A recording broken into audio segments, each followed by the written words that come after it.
आपने आज तक सोशल मीडिया पर फिटकरी के बारे में बहुत सी बातें सुनी होंगी। कोई इसे खेती का भगवान बताता है तो कोई कहता है कि इससे जमीन बंजर हो जाती है। लेकिन आज हम किसी भी सुनी सुनाई बात पर नहीं बल्कि 100% ठोस कृषि विज्ञान पर बात करेंगे। आज हम इस फिटकरी का पूरा पोस्टमार्टम करेंगे और जानेंगे कि आखिर यह जमीन के अंदर जाकर ऐसा क्या रसायन बनाती है कि 3 दिन के अंदर मरती हुई फसल भी एकदम गहरी हरी हो जाती है।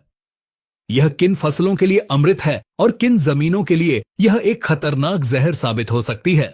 इसे डालने का बिल्कुल सटीक समय और सही मात्रा क्या है, यह सब कुछ आज आपको इस एक ही वीडियो में जानने को मिलेगा। नमस्कार किसान भाइयों, स्वागत है आप सभी का टेक्निकल एग्रीकल्चर चैनल के इस सबसे बड़े और ऐतिहासिक एपिसोड में। आज हम जिस सफेद जादुई पत्थर की बात कर रहे हैं उसे आम बोलचाल की भाषा में फिटकरी कहा जाता है। आइए सबसे पहले इस रहस्य को समझते हैं कि आखिर यह फिटकरी भला क्या है। जब आप इसे हाथ में लेते हैं तो यह एक साधारण सफेद पत्थर या बर्फ के टुकड़े जैसी लगती है। विज्ञान की दुनिया में इसे पोटेशियम एल्यूमिनियम सल्फेट के नाम से जाना जाता है। बहुत से किसान भाई इसके नाम में पोटेशियम और सल्फेट सुनकर यह बहुत बड़ी गलती कर बैठते हैं कि वे इसे पोटाश और सल्फर की खाद मान लेते हैं। वे सोचते हैं कि फिटकरी डाल दी तो अब अलग से कोई खाद डालने की जरूरत नहीं है। लेकिन किसान भाइयों, यह आपकी सबसे बड़ी भूल है।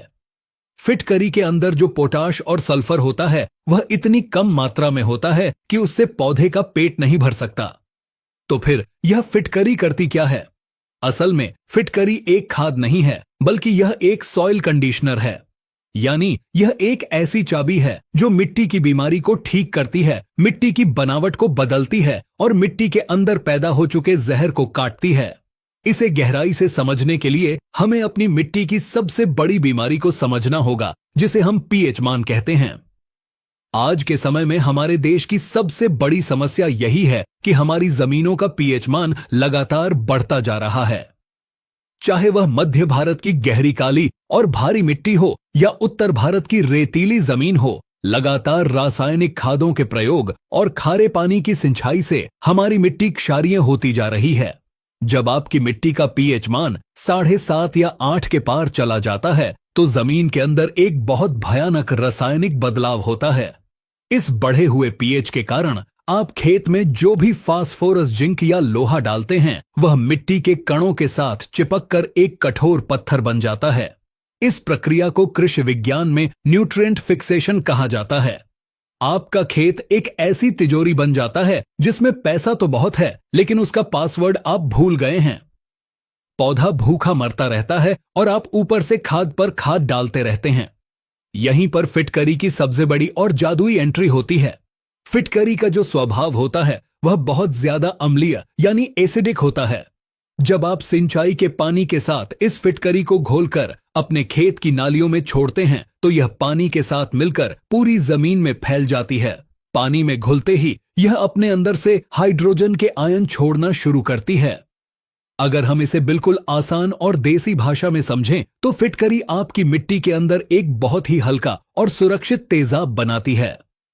जैसे ही यह हल्का तेजाब आपकी क्षारीय मिट्टी से टकराता है तो मिट्टी का वह बढ़ा हुआ पीएच मान एकदम से नीचे गिरने लगता है। और विज्ञान का यह बहुत बड़ा नियम है कि जैसे ही जमीन का पीएच मान 7 के करीब आता है, मिट्टी के अंदर सालों से जमा हुआ वह पत्थर रूपी फास्फोरस, वह फिक्स हो चुका जिंक और वह बेकार पड़ा हुआ लोहा अचानक से पिघलने लगता है। वह पानी में घुलकर सीधे पौधे की बारीक जड़ों तक पहुंचने लगता है। यही वह सबसे बड़ा कारण है कि जब आप खेत में फिटकरी चलाते हैं तो महज 48 से 72 घंटे के अंदर आपकी पीली और कमजोर फसल एकदम से गहरी हरी और चमकदार हो जाती है। आपको लगता है कि फिटकरी ने फसल को ताकत दी है, लेकिन असलियत में फिटकरी ने आपकी जमीन के उस ताले को खोल दिया है और आपकी ही पुरानी खाद को वापस पौधे के काम में लगा दिया है। चलिए अब हम विज्ञान के नजरिए से उन 5 सबसे बड़े और अचूक फायदों की बात करते हैं जो फिटकरी डालने से एक किसान को मिलते हैं। पहला सबसे बड़ा चमत्कार है मिट्टी की कठोरता को तोड़ना। अगर आपके खेत की मिट्टी बहुत ज्यादा कठोर हो गई है, उसमें पानी खड़ा रहता है और जमीन नीचे पानी नहीं सोखती, तो फिटकरी आपके लिए किसी वरदान से कम नहीं है। फिटकरी के अंदर एल्यूमिनियम मौजूद होता है जो मिट्टी के बारीक कणों को आपस में जोड़ने और फिर उन्हें भुरभुरा बनाने का काम करता है। जब मिट्टी भुरभुरी होती है तो जमीन के अंदर हवा का संचार बहुत तेजी से होता है। जमीन सांस लेने लगती है और जब जड़ों को अच्छी ऑक्सीजन मिलती है तो उनका विकास 2 गुना तेजी से होता है। दूसरा सबसे बड़ा फायदा है सिंचाई वाले पानी का शुद्धिकरण। कई बार हमारे बोरवेल या नहर का पानी बहुत भारी होता है और उसमें मिट्टी के बहुत बारीक कण घुले होते हैं। जब यह गंदा पानी खेत में जाता है तो वह बारीक मिट्टी जमीन की ऊपरी सतह पर एक पपड़ी बना देती है जिससे जमीन के सारे छेद बंद हो जाते हैं। आपने पुराने बुजुर्गों को देखा होगा कि वे पीने के गंदे पानी की बाल्टी में एक बार फिटकरी घुमा देते थे और सारी गंदगी नीचे बैठ जाती थी। बिल्कुल यही विज्ञान आपके खेत में काम करता है। जब आप नाली में फिटकरी रखते हैं तो यह सिंचाई के पानी की सारी गंदगी और भारीपन को नीचे बैठा देती है और एकदम साफ, हल्का और मीठा पानी आपके पौधे की जड़ों तक पहुंचता है। तीसरा फायदा है भयंकर बीमारियों और कीड़ों से बचाव। फिटकरी का स्वाद बहुत ही ज्यादा कसैला और कड़वा होता है। अगर आपके खेत में दीमक का बहुत बड़ा आतंक है या जमीन के अंदर ऐसे खतरनाक कीड़े हैं जो पौधे की जड़ें काट देते हैं तो फिटकरी वाला पानी जाते ही वह इलाका कीड़ों के लिए नर्क बन जाता है। वे कीड़े या तो तुरंत खेत छोड़कर भाग जाते हैं या वहीं मर जाते हैं। इसके अलावा सब्जियों की फसल में जड़ गलने की जो भयंकर बीमारी आती है, फिटकरी उसे भी रोकती है क्योंकि खतरनाक फंगस हमेशा बढ़े हुए पीएच में पनपती है और फिटकरी उस पीएच को गिराकर फंगस का काम तमाम कर देती है। चौथा और सबसे अनोखा फायदा है आवारा और जंगली जानवरों से फसल की सुरक्षा। यह भारतीय किसानों का एक बहुत ही शानदार और देसी जुगाड़ है। अगर आपके इलाके में नीलगाय, जंगली सुअर या आवारा पशु आपकी खड़ी फसल को बर्बाद कर रहे हैं तो आप फिटकरी का स्प्रे कर सकते हैं। 15 लीटर की स्प्रे वाली टंकी में 50 ग्राम फिटकरी को अच्छी तरह घोल लें और उसमें थोड़ा सा नीम का तेल मिला दें। जब आप इसका छिड़काव फसल के पत्तों पर करते हैं तो पत्तों का स्वाद इतना भयंकर कड़वा और कसैला हो जाता है कि अगर कोई जानवर एक बार उसे खा ले तो वह दोबारा उसे नहीं खाता। पांचवां फायदा है आपकी जेब की भारी बचत। बाजार में अपनी जमीन सुधारने के लिए जो जिप्सम या सॉइल कंडीशनर मिलते हैं वे बहुत महंगे होते हैं और उन्हें कुंतलों के हिसाब से खेत में डालना पड़ता है जिसमें लेबर का खर्च भी बहुत आता है। लेकिन फिटकरी का काम सिर्फ 1 से 1.5 किलोग्राम में ही हो जाता है। बाजार में यह 20 से 30 रुपए किलो आसानी से मिल जाती है, यानी मात्र 50 रुपए के खर्च में आप अपनी 1 एकड़ जमीन का पूरा उपचार कर सकते हैं और अपनी हजारों रुपए की खाद को बर्बाद होने से बचा सकते हैं। किसान भाइयों, अभी तक हमने सिर्फ फायदों की बात की है, लेकिन टेक्निकल एग्रीकल्चर चैनल की यह सबसे बड़ी जिम्मेदारी है कि हम आपको अधूरा ज्ञान न दें। सिक्के का दूसरा पहलू जानना आपके लिए बहुत ज्यादा जरूरी है। अगर आपने बिना विज्ञान को समझे गलत तरीके से फिटकरी का इस्तेमाल किया तो यह आपकी लहलहाती फसल को कुछ ही घंटों में राख कर सकती है। अब जो सावधानियां मैं बताने जा रहा हूं उन्हें बहुत ही ध्यान से सुनिए और अपने दिमाग में बैठा लीजिए। सबसे पहली और सबसे खतरनाक बात, फिटकरी का इस्तेमाल कभी भी और किसी भी हालत में अम्लीय मिट्टी में नहीं करना है।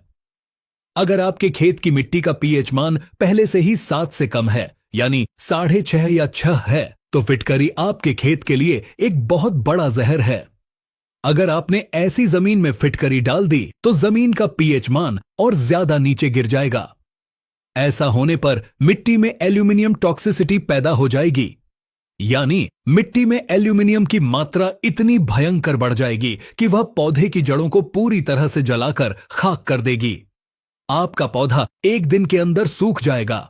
इसलिए हमेशा याद रखें, फिटकरी केवल और केवल उसी खेत में डालनी है जहां का पीएच मान 7.5 या उससे ज्यादा हो। दूसरी सबसे बड़ी सावधानी है इसकी आदत न डालना। फिटकरी कोई यूरिया या डीएपी नहीं है जिसे आप हर 15 दिन में खेत में डालते रहें। एक पूरी फसल के चक्र में, यानी लगभग 4 से 5 महीने में आपको सिर्फ एक बार और बहुत ज्यादा जरूरत पड़ने पर अधिकतम 2 बार ही इसका इस्तेमाल करना है। अगर आप इसे हर सिंचाई के साथ चलाएंगे तो आपकी जमीन के अंदर रासायनिक असंतुलन पैदा हो जाएगा और आपकी उपजाऊ जमीन बंजर होने लगेगी। किसी भी दवा की अधिकता हमेशा नुकसान ही करती है।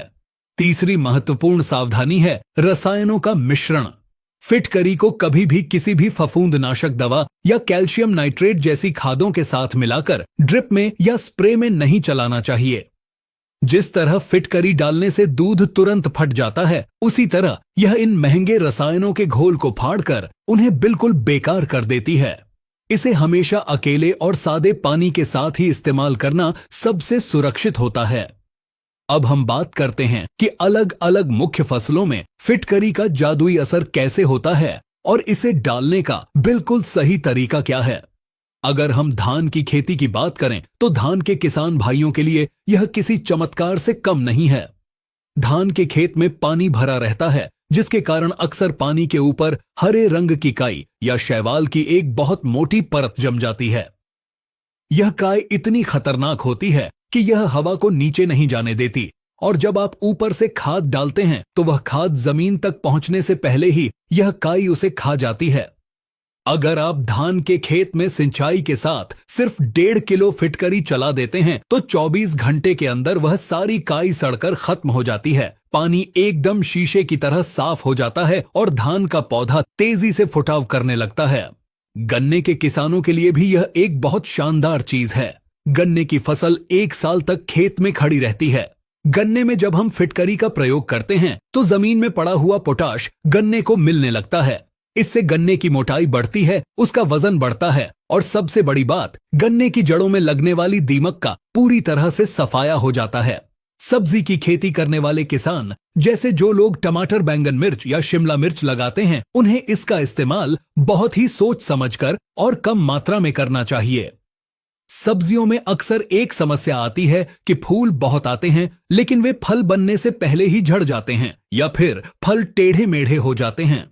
किसान सोचता है कि बोरॉन या कैल्शियम की कमी है, लेकिन कई बार यह कमी जमीन का पीएच बढ़ने के कारण होती है, क्योंकि पौधा उन तत्वों को उठा नहीं पाता।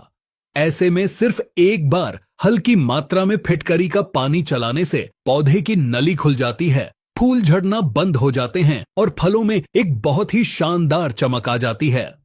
आइए अब सबसे महत्वपूर्ण हिस्से पर चलते हैं कि आखिर इसे खेत में देना कैसे है और इसकी बिल्कुल सही और वैज्ञानिक मात्रा क्या है। पहला और सबसे आसान तरीका है खुले पानी के साथ, यानी फ्लड इरिगेशन में। जब आप अपने नलकूप से खेत में पानी छोड़ रहे हों तो बाजार से 1 से 1.5 किलोग्राम का फिटकरी का एक बड़ा और ठोस टुकड़ा ले आएं। उस टुकड़े को एक सूती कपड़े या जूट की बोरी में अच्छी तरह बांध लें। अब जहां से पानी आपके खेत में अंदर घुस रहा है, बिल्कुल उसी मुहाने पर उस पोटली को रख दें या किसी डंडे के सहारे लटका दें। जैसे जैसे पानी उस पोटली से टकराकर खेत में जाएगा, फिटकरी धीरे धीरे पानी में घुलती रहेगी और पूरे 1 एकड़ खेत में बिल्कुल समान रूप से फैल जाएगी। ध्यान रहे, 1 एकड़ के लिए 1.5 किलो से ज्यादा फिटकरी का इस्तेमाल बिल्कुल नहीं करना है। दूसरा तरीका है टपक सिंचाई, यानी ड्रिप इरिगेशन के माध्यम से। जो किसान भाई आधुनिक तरीके से ड्रिप से खेती करते हैं, उनके लिए फिटकरी दोहरे फायदे का काम करती है। यह जमीन को तो सुधारती ही है, साथ ही आपकी ड्रिप की नलियों के अंदर जमा हुए खारे पानी के नमक और कचरे को भी तेजाब की तरह साफ कर देती है, जिससे ड्रिप के छेद खुल जाते हैं। इसके लिए आप 1 किलोग्राम फिटकरी को बारीक पीस लें और उसे एक प्लास्टिक की बाल्टी में पानी के साथ अच्छी तरह घोल लें। फिर वेंचुरी की मदद से उसे धीरे धीरे पूरे खेत में चला दें। बस एक बात का खास ध्यान रखें कि फिटकरी का घोल चलाने के बाद अपनी ड्रिप में कम से कम 15 मिनट तक सादा पानी जरूर चलाएं, ताकि नलियों के अंदर फिटकरी का पानी रुका न रहे, वरना वह लोहे के हिस्सों में जंग लगा सकता है। बहुत से किसान भाई यह सवाल जरूर पूछते हैं कि क्या फिटकरी डालने से हमारी मिट्टी के दोस्त यानी केंचुए मर जाते हैं? तो किसान भाइयों, इसका सीधा सा वैज्ञानिक जवाब यह है कि अगर आप इसे बताई गई सीमित मात्रा यानी 1 से 1.5 किलो प्रति एकड़ के हिसाब से डालते हैं, तो यह इतनी बड़ी जमीन और इतने सारे पानी में घुलकर बहुत हल्की हो जाती है। इस हल्की मात्रा से केंचुओं को कोई भी नुकसान नहीं होता, बल्कि मिट्टी के नरम होने से केंचुओं को चलने फिरने और अपना काम करने में और भी ज्यादा आसानी होती है। लेकिन अगर आप एक ही जगह पर बहुत सारी फिटकरी डाल देंगे तो वहां मौजूद सूक्ष्म जीव और केंचुए निश्चित तौर पर मर जाएंगे। निष्कर्ष के तौर पर अगर हम देखें तो फिटकरी हमारी खेती के लिए एक बहुत ही सस्ता, सुंदर और टिकाऊ विकल्प है। लेकिन आपको यह बात हमेशा याद रखनी है कि यह किसी भी खाद का विकल्प नहीं है। आप यूरिया, डीएपी या पोटाश डालना बंद नहीं कर सकते। फिटकरी सिर्फ एक उत्प्रेरक है जो आपके द्वारा डाली गई खाद को 100% काम करने के लायक बनाती है। टेक्निकल एग्रीकल्चर चैनल की तरफ से हम आपको यही सही सलाह देंगे कि किसी भी चीज का इस्तेमाल करने से पहले अपनी मिट्टी की जांच जरूर करवाएं। मिट्टी परीक्षण से ही आपको अपने खेत का सही पीएच मान पता चलेगा। अगर किसी कारण से आप मिट्टी की जांच नहीं करा पा रहे हैं तो आप एक बहुत ही आसान काम कर सकते हैं। आप अपने खेत के किसी एक छोटे से हिस्से में या सिर्फ 4-5 क्यारियों में फिटकरी का पानी चलाकर देखें। अगर आपको वहां की फसल में 5 दिन के अंदर एक शानदार और हरापन भरा बदलाव दिखाई दे तो आप अगली सिंचाई में पूरे खेत में इसका इस्तेमाल कर सकते हैं। किसान भाइयों, खेती में पैदावार बढ़ाना ही सब कुछ नहीं होता, बल्कि खेती में अपनी लागत और खर्चे को कम करना ही असल में सबसे बड़ा मुनाफा होता है। अगर आप विज्ञान को समझकर और इस तरह की छोटी छोटी लेकिन असरदार तकनीकों का इस्तेमाल करेंगे तो कोई भी आपको एक सफल और अमीर किसान बनने से नहीं रोक सकता। हम आशा करते हैं कि फिटकरी को लेकर बनाई गई यह गहरी और वैज्ञानिक डॉक्यूमेंट्री आपको बहुत पसंद आई होगी। हमने पूरी कोशिश की है कि आपके मन में उठने वाले हर छोटे बड़े सवाल का जवाब इस वीडियो में दे दिया जाए। फिर भी अगर आपको कोई दुविधा है या आपका कोई सवाल छूट गया है तो आप बेझिझक नीचे कमेंट बॉक्स में पूछ सकते हैं। हम हर एक किसान भाई के कमेंट को पढ़ते हैं और उसका सटीक जवाब देने की पूरी कोशिश करते हैं। अगर आपको हमारी यह मेहनत और यह सच्ची जानकारी अच्छी लगी हो तो इस वीडियो को तुरंत लाइक करें। ज्ञान बांटने से हमेशा बढ़ता है, इसीलिए इस वीडियो को अपने सभी व्हाट्सएप ग्रुप्स में और अपने साथी किसान भाइयों के साथ जरूर शेयर करें ताकि वे भी बाजार के महंगे टॉनिक के जाल से बच सकें और अपनी खेती को मुनाफे का सौदा बना सकें। खेतीबाड़ी की ऐसी ही असली वैज्ञानिक और आधुनिक जानकारियों से हमेशा जुड़े रहें। हमें फॉलो जरूर करें। मिलते हैं बहुत जल्द एक और नए वीडियो में खेती के एक और नए वैज्ञानिक रहस्य के साथ। तब तक के लिए आप सभी किसान भाइयों को नमस्कार, जय हिंद और जय जवान जय किसान।